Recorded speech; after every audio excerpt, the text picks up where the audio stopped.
Well, good morning, everyone. Today is Monday, June 3rd, 2024. We are here for a work session, and I'm Kristen Stevens. I'm Chair Pro Tem, and I'll be running the meetings for a few weeks while Commissioner Kafalis is gone. With me on the dais is Commissioner Jody Shattuck McNally from District 3, and we have Lorinda Volker, our county manager, with us as well.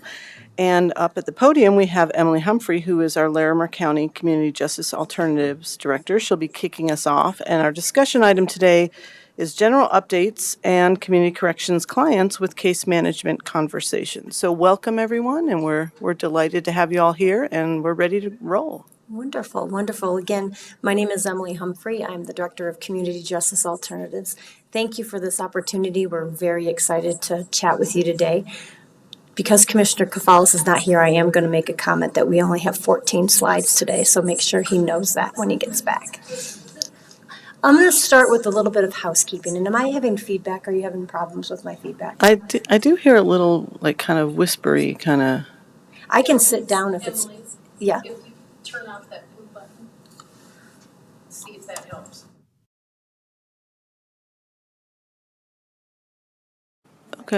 Okay. We'll look into that. Thank you. Sorry about that. So we're going to start with a little bit of housekeeping. I want to talk about on April 6th, we had our 4th warrant clearance event. If you remember, we've had 2 in Fort Collins, and this is the second one we've had in Loveland. And again, this was at our 200 Peridot address, and it was very, very successful yet again. I'm still hearing feedback, but I'm not. Yeah, Cassidy, I don't know if is there anything we can do about that? It's not picking up on my end, but if the podium is on, maybe turning the podium off. Okay, we'll try that. We could take away some microphones and share.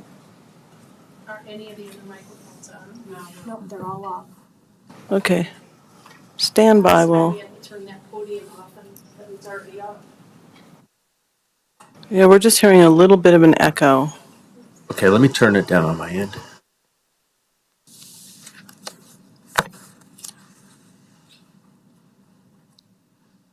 Okay, let's try that. We try again. Okay. Do you hear an echo? Still an echo, but I think we can. We can work with it. Okay, we'll try. Okay. So the warrant clearance event on April 6th was very, very successful. If we can go to the next slide, I can kind of give you some statistics on our 4th one. So we cleared 89 total warrants. If you have an opportunity, here's some photographs of the event of the professionals that were working to resolve these cases. So we had 89 total warrant cleared. 25 were traffic, 38 were misdemeanors. We had 15 felonies and 11 municipal court warrants. We had 17 people that came that had to be turned away for a variety of reasons. It could be that they had another case in another jurisdiction, so we weren't able to have that. And then others had out-of-state warrants of that nature. Okay, we're going to go on to the next slide. Oops, that's okay. And we had an incredible resource fair as well. We had about 21 different nonprofits there to support. We had a vaccination clinic. We had AccuDetox acupuncture happening at that time. A bunch of us got that done, which was very exciting. A lot of good information. We had Stone Soup there, Disabled Resources, Heart and Soul, just an amazing amount of community members that were able to support our folks. And it was really nice to see individuals that were going through the warrant clearance event walking through the community resource there and gaining those great things, that opportunities. We also had Stone Soup there, where lived experience individuals were walking people through the process. An example, we had a young woman that came through, and we approached her and asked her if she'd like to come in, and she said she was there just with a friend. She walked through every community resource fair booth, and then she sat down and cleared her warrant. So she just kind of wanted to make sure that it was trusted and complete. So just an incredible one. Our plan now is to have the next warrant clearance event back at the Justice Center. The reason for having 4 off-site was to try to gain the trust of those that had active warrants in our community to know they weren't going to get arrested. And so we're going to do the same thing, bring it back to the Justice Center on a Saturday. And again, no individual will be arrested if they have an open warrant. They'll just be simply turned away if they don't qualify. So, okay, go ahead, next slide. So I want to give a couple of stories from our warrant clearance event that's very exciting. We had an individual that came all the way from Iowa to resolve their case. It was a 2002 case that they were able to resolve. We also had an individual that was had their case dismissed because they'd been in sober living for 9 months and had done a really good job. And so the DA and the public defender resolved the case that they were in a good place and they didn't need to be prosecuted any further. In addition, we had an individual bring their counselor with them to clear their warrant. So we're just gaining a lot of good momentum with the community and those that support those that have issues out in our community. We also resolved one with electronic home monitoring because that person was a caregiver for someone else, and recognizing that jail would not help their family members if they had to lose time away from their loved ones. And then we also had a case dismissed when an individual had many children at home and they were the only care provider. I can tell you the one thing, the last story is a veteran that had to clear a couple of warrants for DUIs. He was the very first individual that came to the event. He came an hour and 15 minutes early. He was in his early 40s. He brought his parents with him. He was incredibly nervous. I told him to maybe go have some breakfast and come back in about an hour and 15 minutes. He came back about 20 minutes later and just sat there. But he was able to clear his warrants, and then he was able to go to the Veterans Administration for an inpatient program. He would not have been allowed to be in that inpatient program had his warrants not been cleared. So really a great success story. So this was a real team effort of all of the professionals in the criminal justice system, but also all of our incredible community partners that want to support folks that are justice involved. Any questions on the warrant clearance event? Any questions? Commissioner Shattuck McNally. Thank you, Madam Chair Pro Tem. Emily, great information, and I really appreciate the stories because I think that's what this is all about, and the data is great. You said you're moving it now back to the Justice Center. Let's just say you see less people coming, and I understand that feedback now. I'm hearing it too. Will you go back to those locations now that they're kind of know those locations, or do you think, are you going to just kind of gauge that going forward? So I think we will gauge that. I can tell you that our chief judge is really wanting to bring it back to the Justice Center. It's a lot of work. There's about 100 individuals that come and take the court and bring it to another area that's not really equipped to have a courtroom setting. So the technology and the resources are very time intensive. Other jurisdictions have had it at their own justice centers and had successful results. We're hoping that this will be our fifth one, that people will actually very much trust what we've done. So, but if it's not a good, successful turnout, I'm sure we'll go back.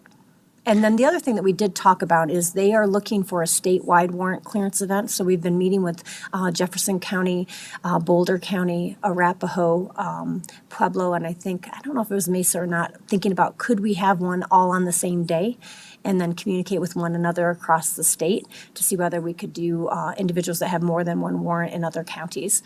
The only way we would be able to do that here in Larimer County is if Boulder County and Weld County were willing to participate, because that's where we're seeing the cross-section of multi-warrants for folks. So it wouldn't necessarily benefit us if we didn't have our individuals or our Larimer County, our other county entities that surround Larimer County. Thank you. That's great news. No worries. So I do want to make a couple more announcements. So we have our,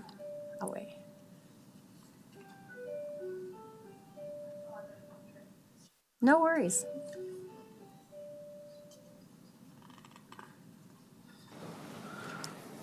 That tells you I was on a Zoom call this morning.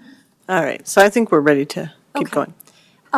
What we're really excited about, we want to talk about our 46th Annual Conrad Ball Award.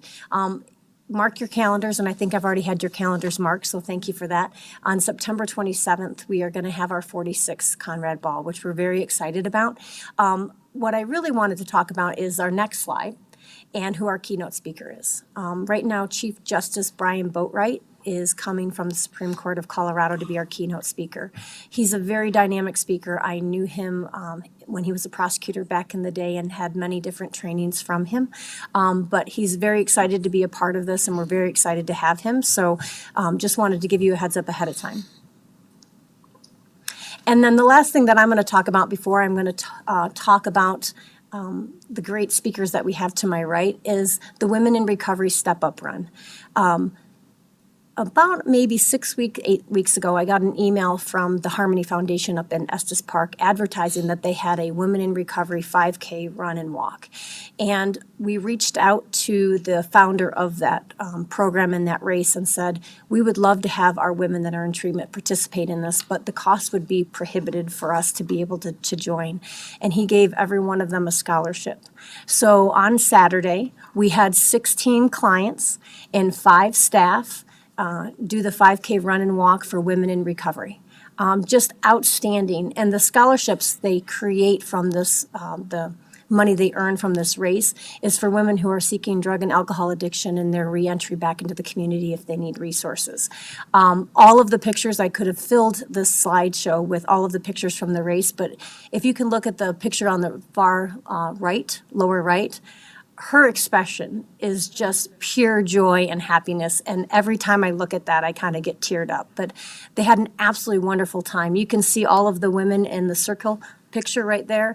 And then up and to the right is the staff that participated as well. So what a tremendous opportunity that the Harmony Foundation gave to us, that all of the women that are currently in treatment and their journey is just beginning to be able to celebrate what they're doing. So it was a very exciting day for everyone. Yeah, thank you for sharing that. That is a great story, and it you do get a sense of accomplishment when you do those races, whether you're walking or running. Absolutely, absolutely.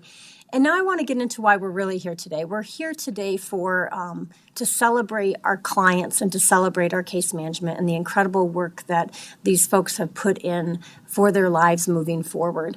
I put here our core values because I think the clients are living by them as well as their case managers of respect, connection, empowerment, and safety.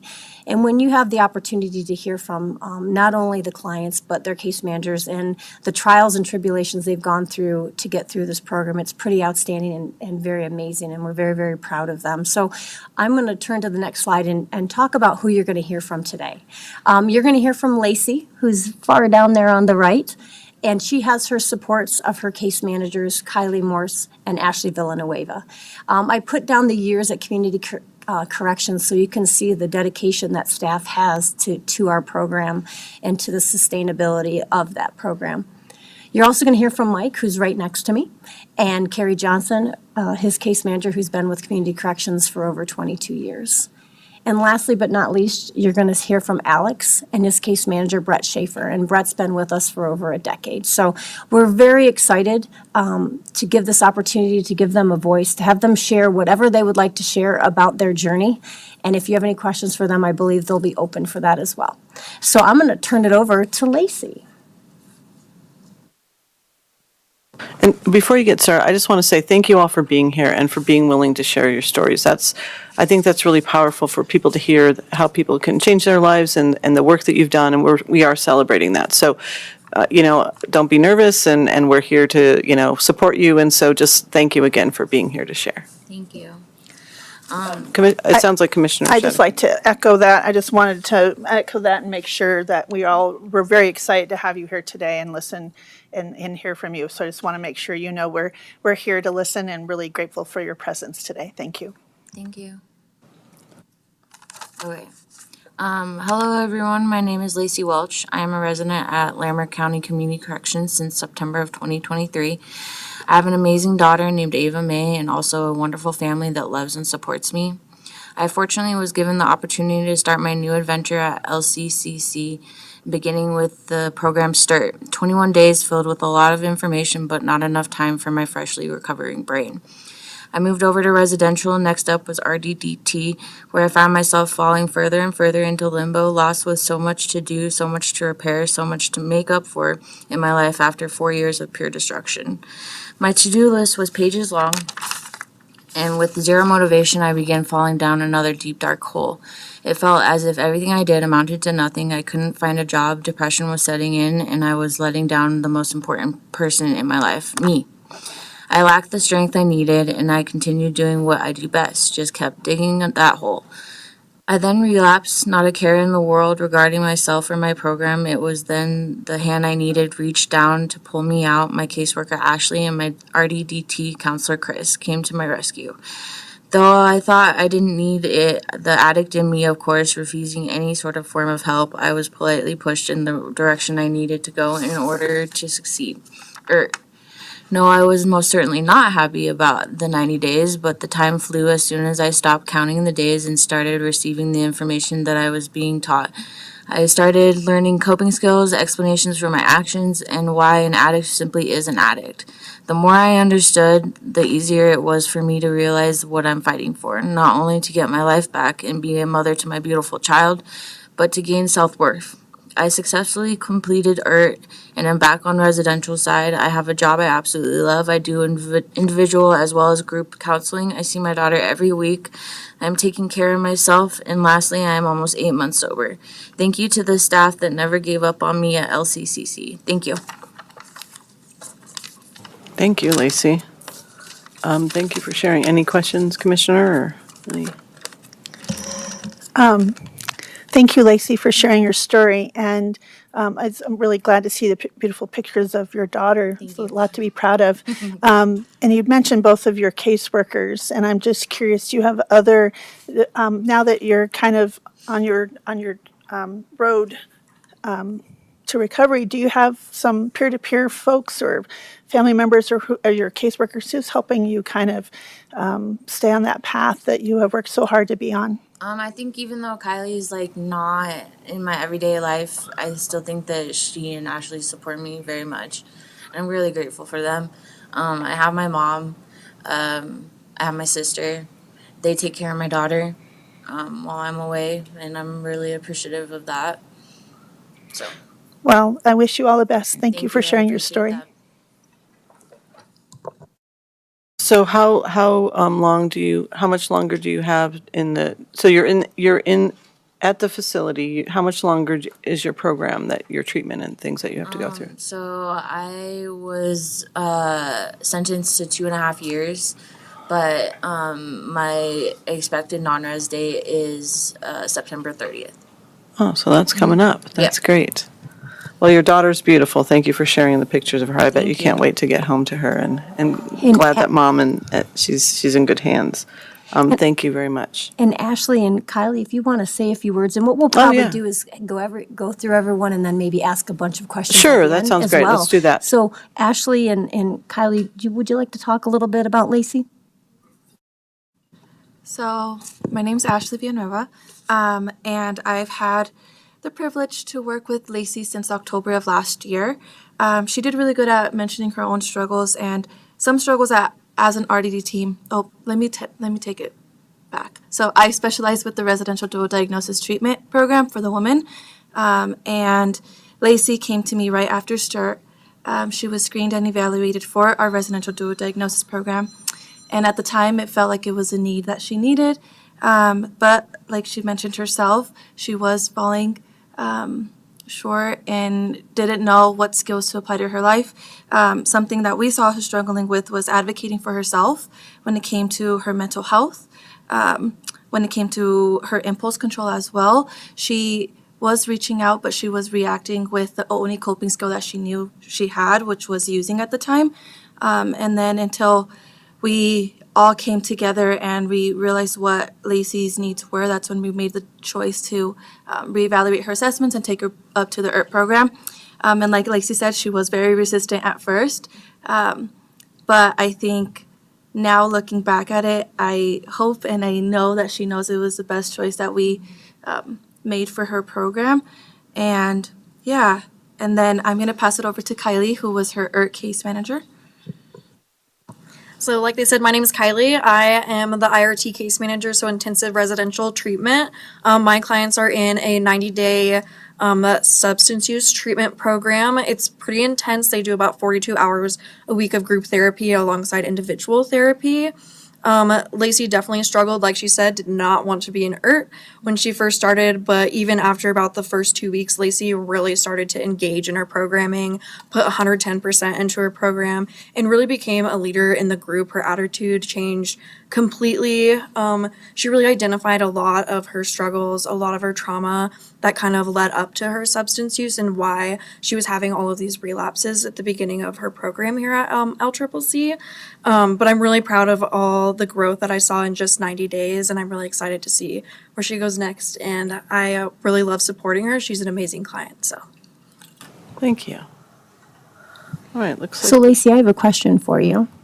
So you have come an incredibly long way. Congratulations on that.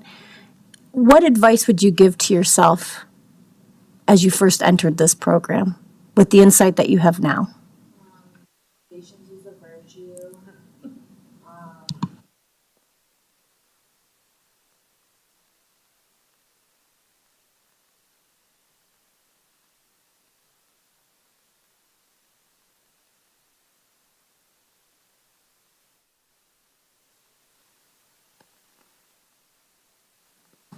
You're doing a great job. Thank you. Absolutely great job. Okay, we're going to probably get back, and if you have other questions for Lacey, please feel free to ask them. Otherwise, we'll go on to our next client and then kind of circle back at the end. Okay. So, Mike, all you. Thanks for having me. Oh, sorry about that. My name's Mike. I'm was sentenced to community corrections back in 2022. I was looking at 15 years in DOC. I spent 18 months out on bond and 18 months in the county jail prior to getting out on bond. And it was only because of, I changed the way I thought, the way things were, and had to change my behavior. And it was only because I spent 18 months out on bond was community corrections put on the table. I was looking at 8 to 15. That's what the deal was I signed for. And, I just put it in God's hands and, just let him worry about it and just did the right thing every day. I went to court for sentencing February 25th of 2022. My lawyer said, you ready to go to jail today? And I said, yeah, I'm ready. 10 minutes later, he comes back, pulls me out and says, you're not going to jail today. You know how many times that's happened to me before? When somebody tells me I'm going to jail, I'm going to jail. That's it. That's never happened to me. And so that was kind of like a turning point. I mean, in all reality, some of the work that I had already put in was starting to pay off. And then I got to community corrections and they clipped my wings. And I was mad. Had to ride a bicycle to work. I took a job. I'm a mechanic. I work on plumbing, heating, air conditioning systems, big commercial systems. I work for Air Comfort, I run big jobs. And I took a job washing dishes at charcoal broiler. And it was a humbling experience, believe that, making $12 or $13 an hour was rough. And then riding my bike in the middle of the night back home, and just all the riffraff going on over there. It's tough. And then, I got on non-res, and the first week I was on non-res, I got a hot UA for fentanyl. And it was a false positive. And it almost sent me over the edge, because I was trying to tell Carrie and say, look, man, it's not right. I haven't been using. But it was just a test to see if that could break me. Whew. And it didn't. I had some conversations with Tim Hand. I had some pretty heated conversations with Carrie. And, they hear it all the time. I didn't use. And then, come to find out they did. But I didn't, And then it came back like 3-4 weeks. It was a long time. I know that. And, I was struggling with it. Came back negative. I was right. And so that was just another test. And then, you know, I had my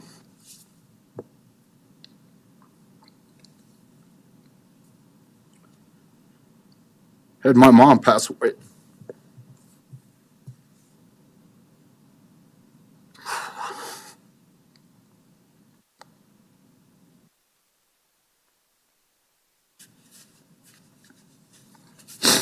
And that was tough.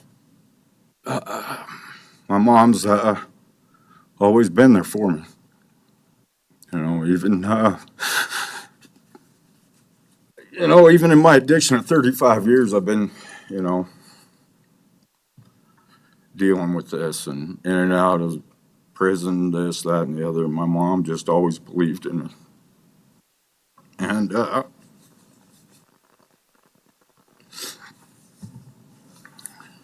she told me, she goes, Mike, I always believed in you. And she did, even when I didn't believe in myself. And so, you know, that's just some of the pictures that, you know, I've been around the state fishing. It's my girlfriend. She's struggling with addiction too. You know, I got a relationship with my dad that I haven't had for 25 years. Me and him have been battling for 25 years. And today, you know, he's like my best friend, but he's struggling with alcoholism too, you know. And just tough. But I was talking to Carrie, and she asked me to come here, and then, you know, I got another surprise last week. The court approved early termination and released me. So, you know, it's like the doors open and I just keep walking through them. And, you know, Carrie's been great. There's a lot of things that, you know, you just got to be true to yourself. And the only way it's going to work is if you just, you know, be real. That's the main thing, just be real. Like I told Carrie when I think I first came into her office, I said, look, man, I'm going to tell you the truth, whether you like it. If it benefits me or not, I'll always tell you the truth. And that way, it just makes it easier. And, you know, there's a great verse that says the truth will always set you free, and it will. You know, it hasn't been perfect, but man, I'll tell you, it's been a pretty wild ride, that's for sure. And to be asked to come over here and speak to you people about my journey, it's a great honor, and I appreciate it. Well, thank you for sharing. Yeah, it's Yep. an honor to hear your story, and thank you for trusting us with that. And you know, I think that, you know, other people watch this sometimes. Hopefully they do, and I think they will benefit from hearing that, you know, you can change your life. And I think that that's a really important message to get out. If I can do it, seriously. I mean, I don't like to talk about, you know, my record, but you know, this is the last straw. I mean, you know, something happens again, it's, you know, I ain't ever coming out. That's for sure. And that's, you know, basically I'm a habitual criminal. I mean, that's what they were trying to get me on. You know, I got 9 drug felonies. And this is it, you know. And I heard the voice in my head, you know, you either get it together or you're going to spend, you know, a long time in prison again. And that's the thing that I didn't want to do, so. Yeah, thank you. Thanks, Mike. You bet. And what I would say is your past does not define your future. It doesn't. Nope, and you've got a lot more living to do. Sure do. So thank you for that. Yep. Carrie, what would you like to say? Good morning. I'm Carrie Johnson. I've going on 23 years with community correction, most of that in case management. Currently with the non-residential department, and I have a wide range of specialized caseloads with violent offenders and specialize with women and with just the regular guys like Mike. I shouldn't say regular. But when they approached me to say, hey, do you have anybody you'd like to come and speak about? I didn't hesitate. You stole what I was going to say. He walked into my office that first day and he was like, you're not going to have a problem with me, and I'm going to be honest with you, regardless of whether you want to hear it or not. And he has been. He's run his program with integrity. Like, he has had quite a few obstacles that he's overcome during this time, with the passing of his mother, helping his father with his own addiction, helping his girlfriend with his own addiction, struggles with work and not feeling valued in what he does, and advocating for himself with his employer. And ultimately, he's benefited from advocating for himself. He set boundaries with those people that he loves the most, and so that he doesn't let their decisions impact his goals. And so I'm glad that we're sitting here today. He's earned it. He got denied early term the first time at level 7. He took that with grace and kept running the program that he was running all along. We had the butting heads at the very beginning, and I was very happy when his UA came up as a false positive. And he was absolutely 100% upfront and honest and with all of that. And so we're sitting here today, and he got his early term on his second time, and about a year and 4 months off of his sentence because of the program he's run from pretrial on. I mean, he did that 18 months on bond, and at that moment had made the decision to change his life. And that's why he got community corrections. And then he took it running and did everything he needed to do and ran it impeccably. So Mike, good job. I have a question for you. You and I were sitting here talking just a few moments ago, and you talked about a specific date and time that you the light switch turned on. Would you be willing to share that? Yeah, so that day was August 25th of 2019, and that was when I was sitting in Larimer County Jail in a cell. I'd just been booked into the jail there. It was about 1:30 in the morning, and been pulled over on the highway and had, pound of dope in my car, and everything just crashed. And so I just put my head in my hands, and I was like, man, you got to do something different, because this ain't gonna work. And that was, like I said, this is like 1:30 in the morning, August 25th, 2019. And what would you say to yourself, like I asked Lacey, what would you say to yourself now, where you're at now, back when you first entered kind of the justice system? Like I said, you just got to be honest with yourself. If you're not willing to change, be honest about it.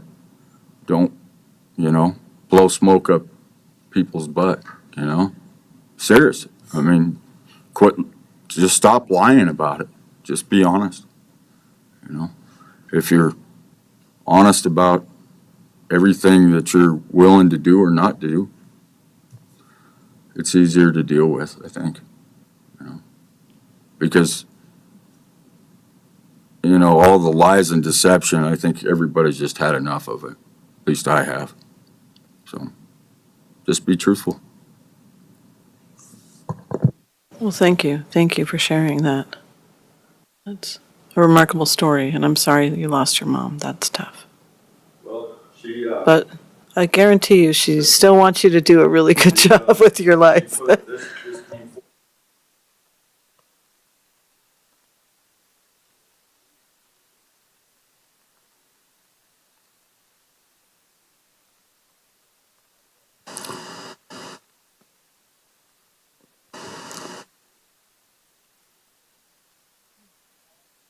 Sorry, that mic's muted.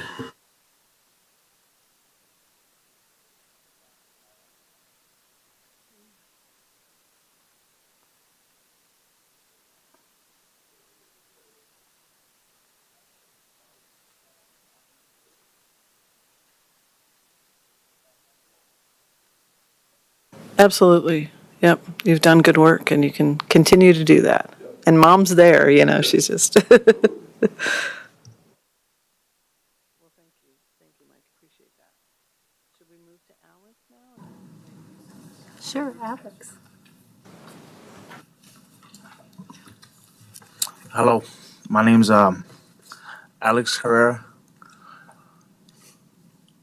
I don't know. I didn't write anything down for this, but I don't know. My life's been a roller coaster. It's been different rides, it's up, down, up, down. I'm originally from Texas. Um, I used a lot of these pictures that I used up here today just because, I was going through my gallery and I realized that at one point in my life, I think I had no worries. Everything was, all sunshine and rainbows. Um, I don't know what happened. I guess it was just one day I woke up and it was bad. I want to say thank you. I had been in community before prior to this time, and I think I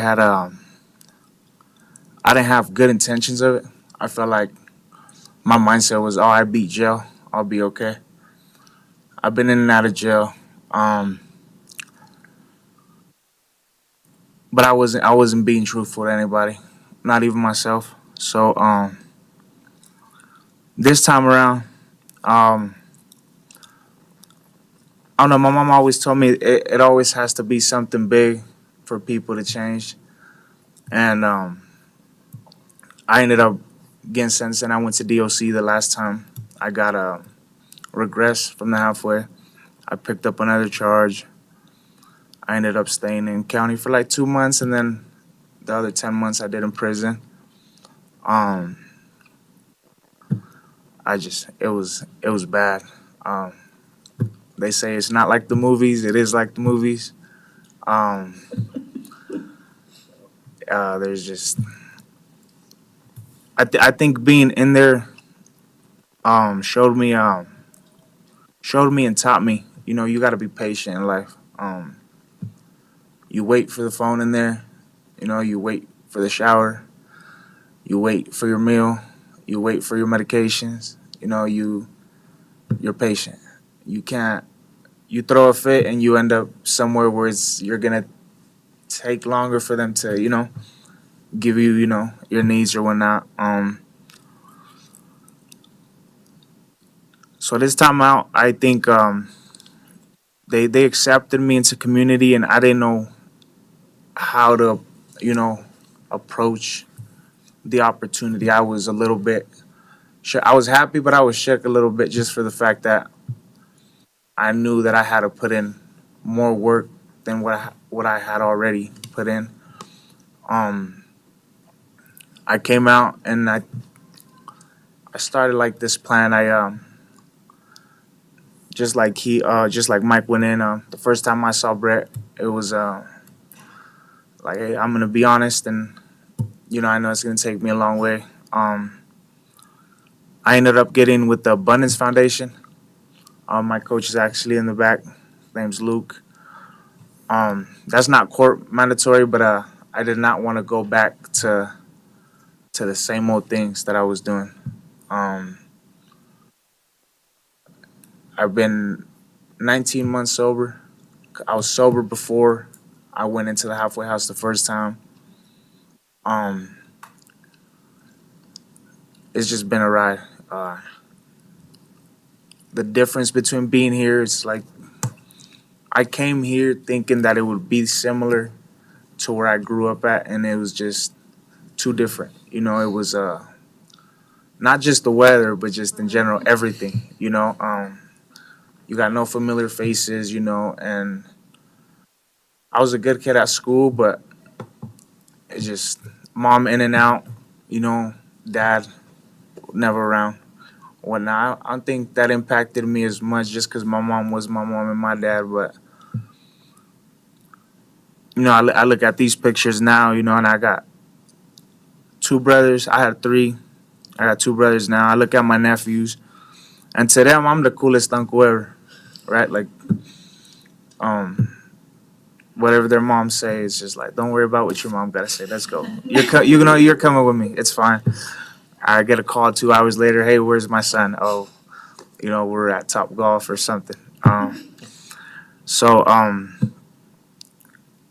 I just came out, and I think I'm giving myself a lot more credit than I used to, just for the fact that I'm handling business and whatever I put myself in front. It's like I tell Brett every single time I go in his office, I'm in a big truck and it's full of gas and nobody's gonna stop me. And this time around, I'm being honest to myself, to my family. That smile my family gives me now that they see me doing well is you know is heartwarming for sure. So I think I'm gonna keep it this way, you know, and I'm a level 3 at the halfway.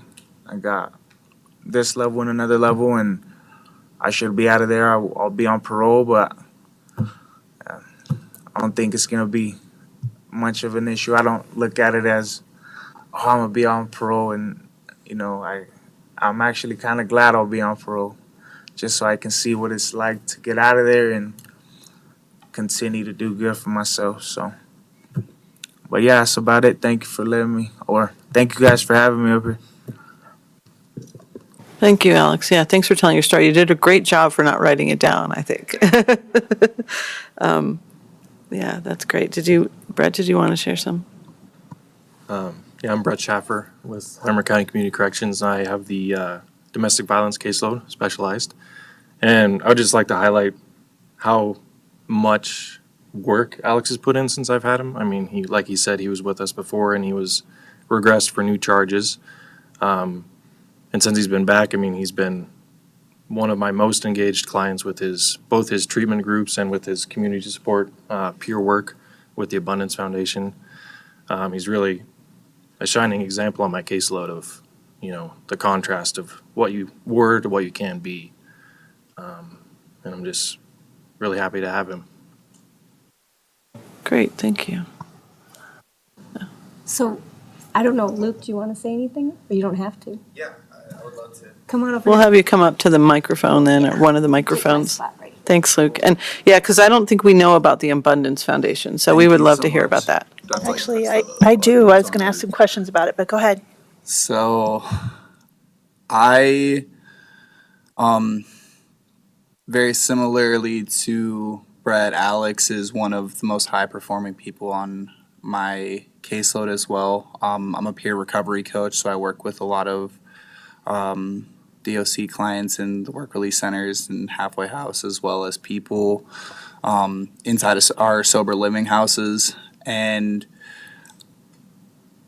when Alex first, you know, came to us, he just put it all out there. He put his story out there and just told me, I'm going to be honest with you, whether I like it or not, because I just want something different. Me personally, I have a very similar story to Alex, and so I think it was, you know, God doing what God does, aligning him with us. And I haven't really told Alex this yet, but as a coach, I firmly believe that there's a definitive light that comes on in somebody when they've truly internalized and figured out, you know, what's going to keep them clean and sober for a long time. And very recently, I've seen that start to shine through Alex. I've seen him very motivated, very engaged, and very curious to see where his life can lead. A few months ago, it was, this is what happened, and this is how I'm getting out of it. And today, I see the conversation progressing to how can I use my story to benefit others and be an example. And I really do think that, he's a young man with a lot of intention behind how he moves, and a lot of willingness, to himself and to serving his community with integrity. So it's nothing but an honor, my friend. Thank you. Thank you. Appreciate that, Luke. Did you have a question? Yeah, I was hoping he could. Oh, Commissioner, I'm sorry, Luke, do you mind coming back? I think Commissioner Shattuck McNally has a question. I apologize. It's like musical chairs this morning. Thank you. Sorry, I was trying to catch your eye, but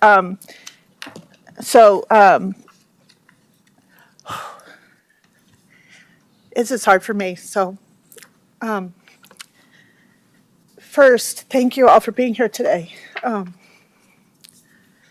I have a question about the Abundance Foundation. I'm vice chair of the Opioid Abatement Council for Region 2, which is Larimer County from the pharmaceutical settlement. And we have given out lots of funding through that in the last 2 years. And this year we kind of focused on, we have buckets for harm reduction, criminal justice services, care coordination, prevention, all those buckets that we give.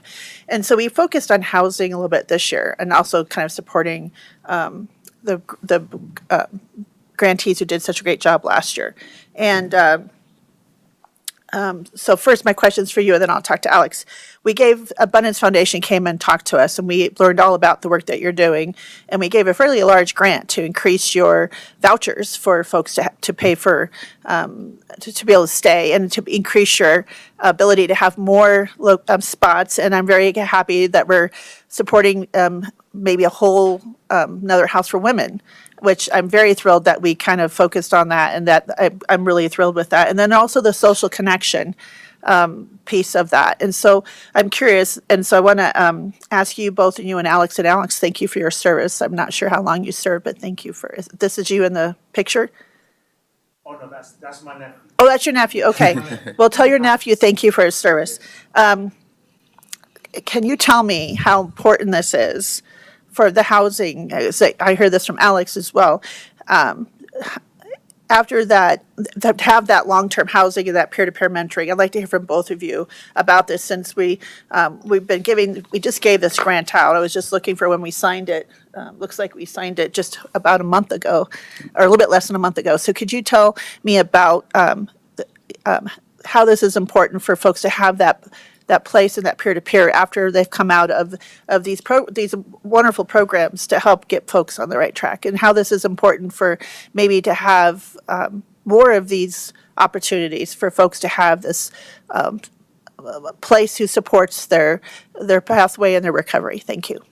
Yeah, totally. So I know for me, one of the first things that I was taught when I was pursuing my own recovery was the opposite of addiction isn't sobriety. The opposite of addiction is connection. And, there's a lot of unintentional gaps in the system, and it's a challenge sometimes, whether it's people getting out of DOC back into their, day-to-day life that they try to pursue, or out of a treatment center back into the land. And so, the goal is to minimize those, through multiple connections. I know for, a lot of people, relapse is only an option when that's the best option. And so when you have, for the first time, people that are in your corner just because of their lived experience or because they believe in you for the first times, it's a radical difference, in the way people view their future. And I know for a lot of us, there's, shame and guilt inside of just different normalize pro-social activities because we have a lot that we need to talk about. And so the more we can minimize that through, connections in the community, the better. For me, kind of like what I've seen is the more we lessen the stigma through connection through one another, the stronger our personal recovery is. And so I think for, people that they really do get their first honest chance when they're in environments where, everybody has that commonality of like, we've struggled before and we're making it out of it. But there's also new standards of like, we as a group are not going back to that. And, I really do think that like the answer at the core level is the opposite of addiction is connection. And the more we can minimize like the micro gaps in the system, the better chance of survival people have. That's, I remember that was something the co-founder, the director said too. So I appreciate you stating that again. And Alex, would you mind sharing how you feel that Abundance Foundation has been helpful? Oh, it's been a ride for sure. It's been helpful. Not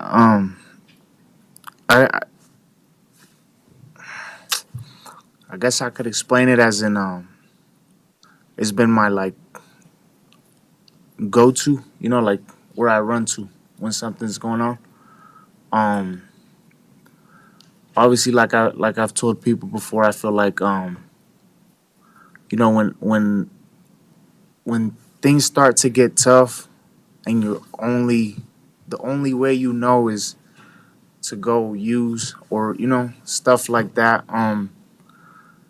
For me, it's been reaching out to my coach.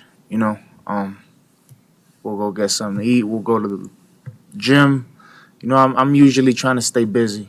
The more I keep my mind busy, I think the less I think about past trauma or just in general anything that I used to do that was harming me or anybody around me. So like I said prior to this, it wasn't court ordered.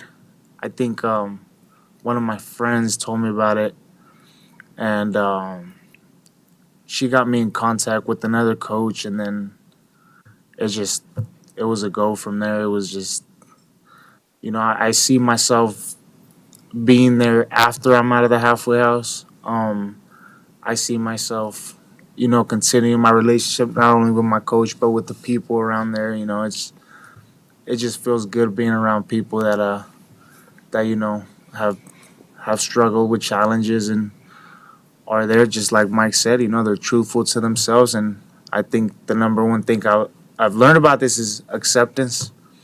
Accept the fact that you're doing something wrong, or you've done something wrong but are looking to get out of it. So the Abundance Foundation has been very helpful to me. Thank you for sharing that, both of you. Appreciate that. Thank you.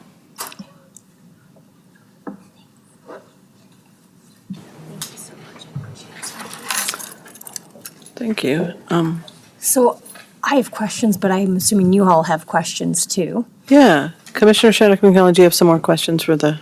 Yeah, I do, but Panel? I wanted to see if you give us a chance to go back and forth. But I had a couple of questions. I guess first, maybe I'll just ask a question at each of our wonderful guests. I got to ask Alex about this question, but I'll circle back with one more.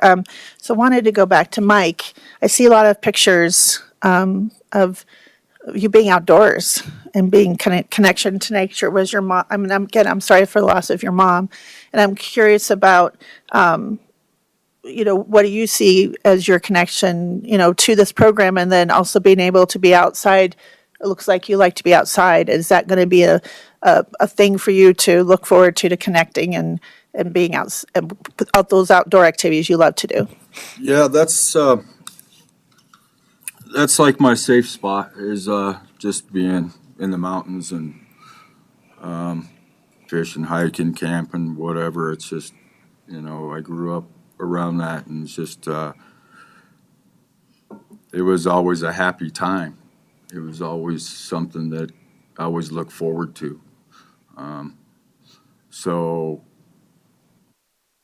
you know, within my addiction, you know, I've let go of that.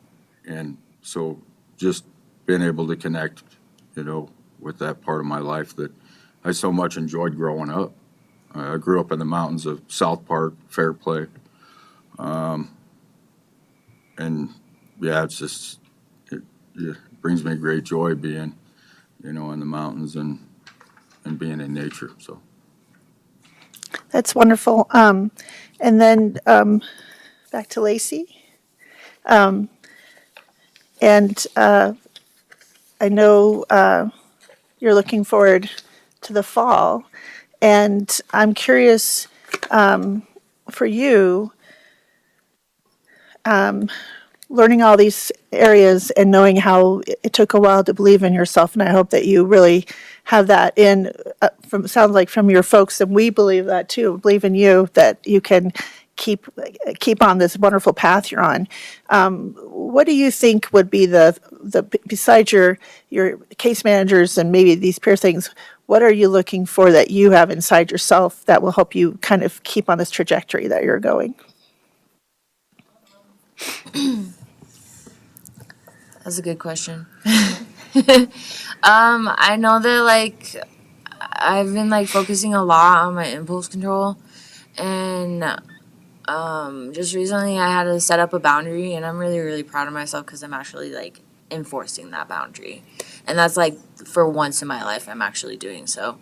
And I think that the skills that I've learned in IRT are helping me right now and also in my future, because I don't have the same mindset that I did before I went to IRT.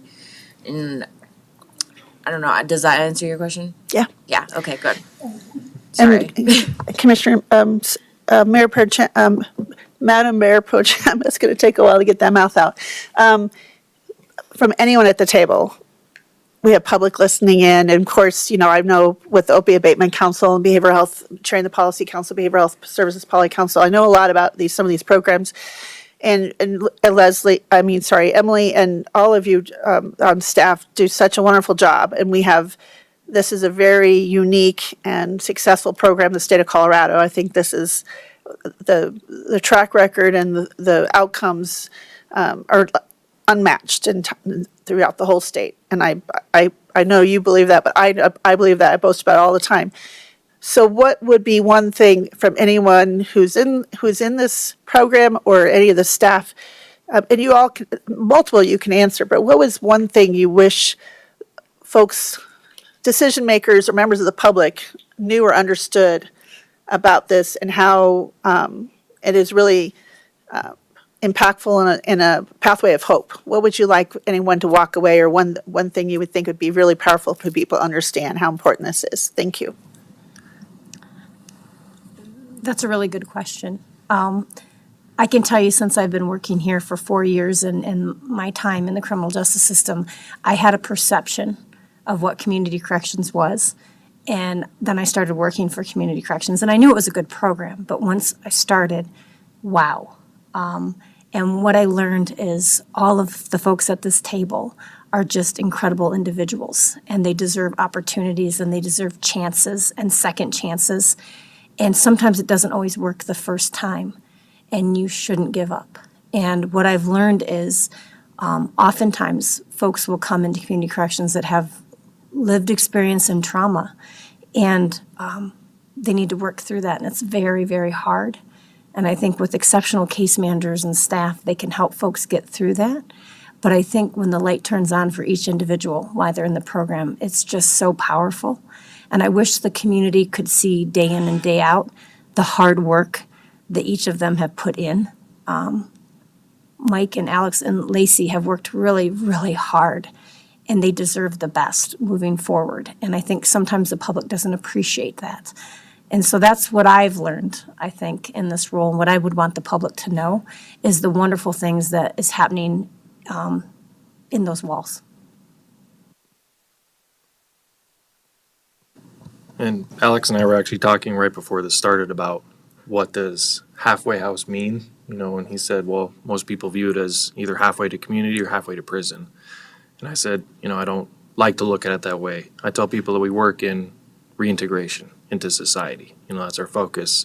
We get these people that are motivated to change their lives, and we just try to be there to help them the best we can. Anything else, Commissioner? Not right now. Go ahead. Okay. Well, thank you again for sharing your stories. I'll tell you that I'm a mom, so thanks for the shout out to moms who are nurturing. I have a child that has struggled with addiction for over 10 years. So I know how hard it is because I watched it in my house. But I've never given up hope. And I hope he hasn't either, and I hope you don't either, because that's one thing I like in working with community corrections. I'm a liaison to the Community Corrections Board, and the one joy I take in that, multiple things actually, but is that I've seen lives be transformed. I've seen people get better. I've seen people want to change. I've seen hope come alive, that light that you're talking about. That's a remarkable thing, because we've all made mistakes in our lives. We've all had pain and suffering, and but we can come out of it. And you're all living proof that you can, and that you will, and you have things that you want to live for, whether it's time in the mountains or time with your kiddos or time with people that you love, or achieving some goal that you have in your life. I mean, community corrections does remarkable work. So thank you to all the caseworkers that are here too. You're a huge part of that. But I will tell you that I understand that the struggle, and it's real easy to go back to something that feels like a comfort place, and it's harder to go out and do things where there is that discomfort and there is that. But man, it's I would say make your life a masterpiece. That's a quote from John Wooden, who's a basketball coach. But there's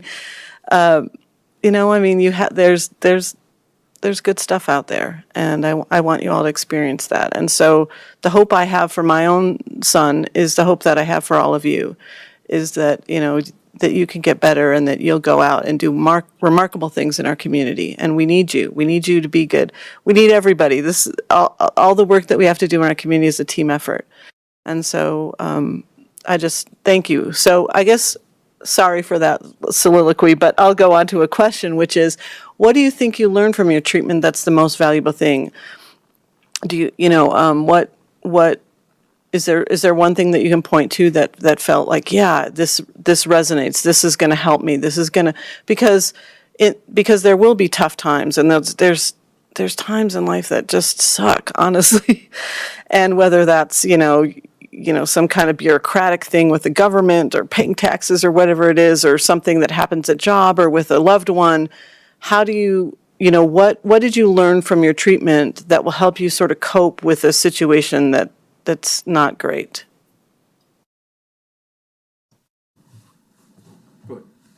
I think one thing for me is people don't realize, I think, the effects that they do to their loved ones as well. Correct? So you might be affecting yourself, but I guess you don't, just like you said, you're a mom. So I know I've put my mom through hell and back.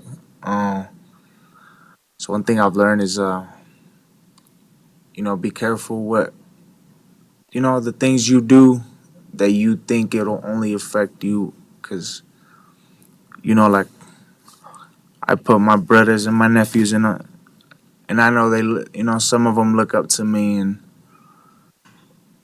when I would call sometimes from jail, you're in jail when you get, so it's like, I looked at it as I don't want to be seen as that. I think I can change my life around and show them that, I'm not only meant to be in jail, or I'm not only meant to be, oh, he's not over here because he's probably high, stuff like that. Like, so I think, it taught me, just be careful what you do because the people around you also feel that. So. I would say that they also don't want you to feel that shame of a lifetime. Like I think about in my own family that like what I want is for you to get better. I don't want you to go back to that shame that you felt that you made me feel bad because you did make me feel bad maybe. But on the other hand, I mean, you're not going to move forward if you can't get rid of some of that shame, I think. Right? And so, and that's all, that's all the people that love you want for you. They don't want you to go back and feel bad about the things. They want you to get better and do good.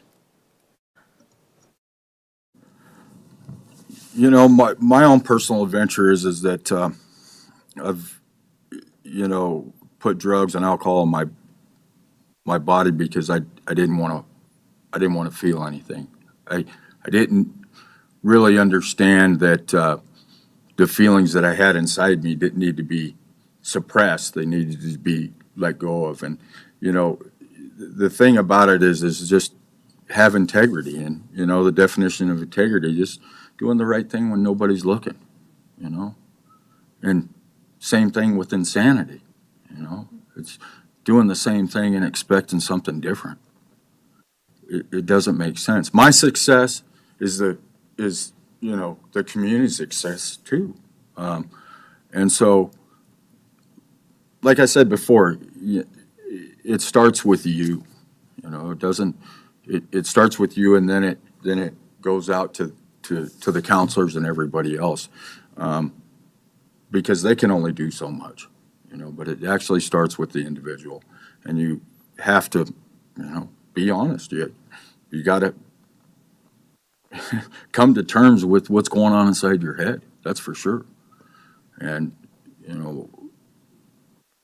I mean, I've had many struggles with just trying to deal with the way that I feel about certain aspects of my life. And today, I just sit back. The two things, as long as I'm not doing criminal activity and doing drugs, everything else is pretty trivial, really. Them two things right there can just create mass havoc on your life. And so when you eliminate them two, like I said, everything else just kind of falls into place, and you're able to deal with life on life's terms. So it's the way I look at it. Anything else? Okay. So I have a question for the panel. I had an opportunity to run with an individual from Community Corrections, and when he first started running with me, he told me how much he hated it, told me how much he hated his case manager, and I would just listen. And as we continued to run for months and months and months, he went out into non-res and then asked to come back because he needed more stability. And at the end of his time, he's no longer here. At the end of his time, he raved how much he enjoyed the program and how much he loved it and how important his case manager was, and that she would kick him in the butt when he needed it, and he needed her more than anything. And I didn't say a word because I knew at the beginning what he said about his case manager versus what he said about his case manager at the end. So I guess I'm going to start with Lacey. I mean, what are your thoughts of this program's hard? So was there a point in time that you made that aha moment, like, this is where I need to be?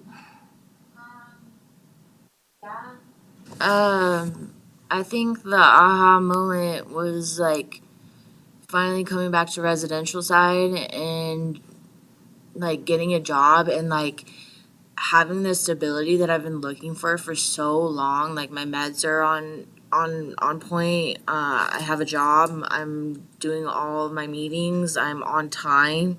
I'm taking care of the things I need to take care of.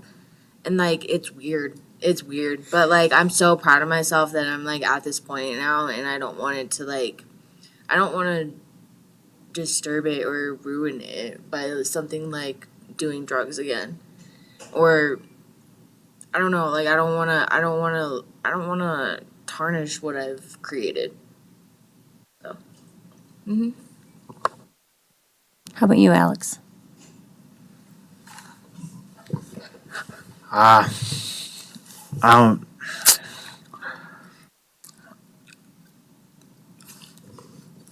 was told not to be too cocky.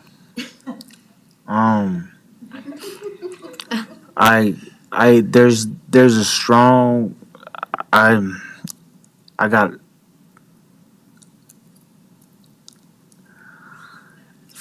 that's why I got told not to be cocky. I guess I guess I'm so deep into my recovery right now that when I think about you know the stuff I used to be doing, it kind of like gets me grossed out in a way. Um, I just I'm grateful being there. I It's not like the first time. The first time, like I said, it was I was I was not honest. I wasn't. There wasn't a part of me that wanted to be there. And this time around, I feel like I'm glad I'm there because I can show myself, and also because my old case manager still works there, and I know I might bump heads to her sometimes, but I know she's proud of me because I lied to her. And I'm just I'm okay with being there. There's not like no remorse. Like there's not a piece of me that says, "Damn, I wish I wish I wasn't here." Like I think nobody wants to be there, but in my case, it's more like I'm gonna get through it. Mm. It's not the best place to be at, but it's helpful, and I appreciate it. So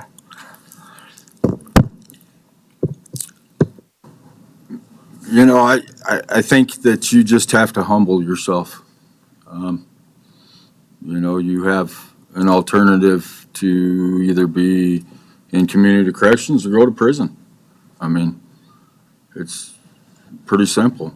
If you want to change your life, you can be in community corrections and do what it takes to get back into society, or you can tap out and go to prison and deal with all that drama.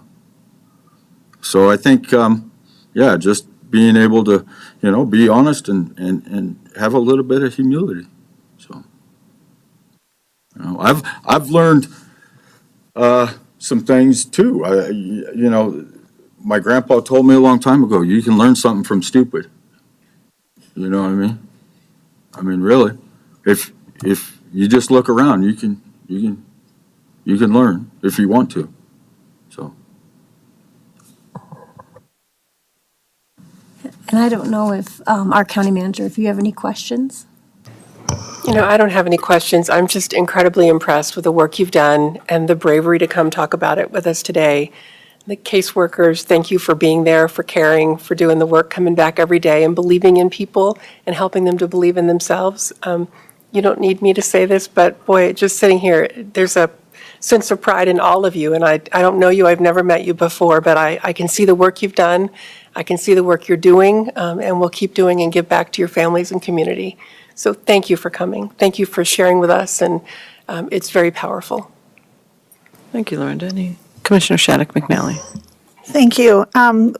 First, thank you all for coming and sharing your stories. It takes a lot of courage and strength to do that, and I share that sense of pride and hope. I lost someone who decided to, extended family member recently, who decided to, it wasn't worth fighting the demons anymore, and he was in the military. So that's why I'm having a hard time.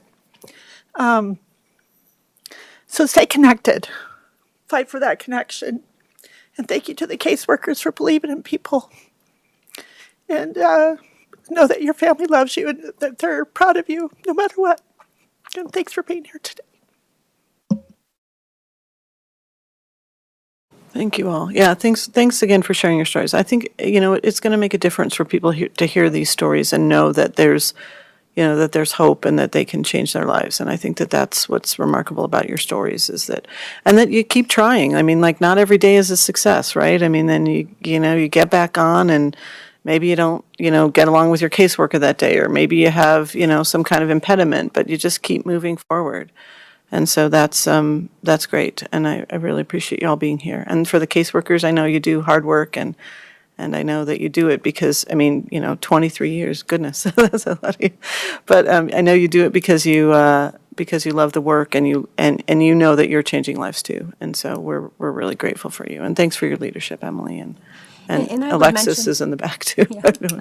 I would mention in the PowerPoint with all of your slides with your names on it, your case managers gave a quote of what they wish for you and take that in. And they thought very hard about that. And I think it's really shows the care that they have for you. And so take that with you and thank you for that. And just really appreciate the opportunity to have you guys come and speak to us and be a part of this, because you didn't have to be a part of this, so thank you for that. And thank you to the case managers, because I know they care. And when we asked about having folks come and speak to us and talk to case managers, your names instantly came up. You know, you are a shining star in each of their caseloads, and they appreciate all that you do, so thank you very much. And I want to give the floor back to you all. If there's something that you haven't said or something that you want to make a shout out to somebody else, you're more than welcome to do that. One thing that I always like to point out with my clients and with all of you sitting here is your past isn't what defines you. Your addiction, your charges, none of that defines you.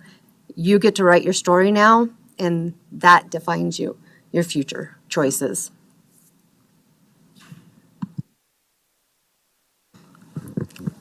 Like I said earlier, I'm grateful. Thank you, Brett. I know we meet once a week, but you have a lot of influence in my success. Lacey, Mike, just continue being sober, bro. I think it's the best life I've lived since I was young, you know. So keep going. You know, it's only certain things can hold you back, but just remember there's always ways around those things too. So just reach out. The help is there. You know, I was the type of person not to reach for help, but if the help is there, I'm gonna reach for it all the time now. So, well, yeah, keep going strong. I just wanted to, thanks for all the funding and where all the money comes from and taxes and all that stuff, because, just throwing people away isn't right either. I think, you talk about first and seconds. I think I'm on about the 10th or 11th, so it's definitely worth it, to see the success. I mean, it's a great feeling, and even if there was 1,000 failures, if there's one success out of it, it's worth it, man. And so I appreciate it.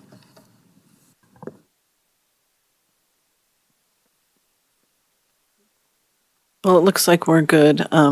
Thank you again for sharing your stories. And as far as the funding goes, yes, this Board of County Commissioners is extremely supportive of community corrections. We believe in the work. We've seen the changes it makes. And so, we are, Commissioner Shattuck McNally is involved in a lot of other areas of, whether it's the opioid abatement or it's, mental health services in the community. And so we're trying to, wrap around this care, because so many people in our community need help in some way or another. And you're right, absolutely. A person should get multiple chances to be successful, and that's what we're here for. So thank you all for doing that. And I think that's, any closing words for us? No, I think Okay. thank you is enough. Thank you. All right. And I think we have Alexis in the back. We should thank her too. For the Yes, work you do with Alexis the Angli's program. in the back. Thank you. Well, thank you all again for being here, and it is 11:24, and we are adjourned. Thank you.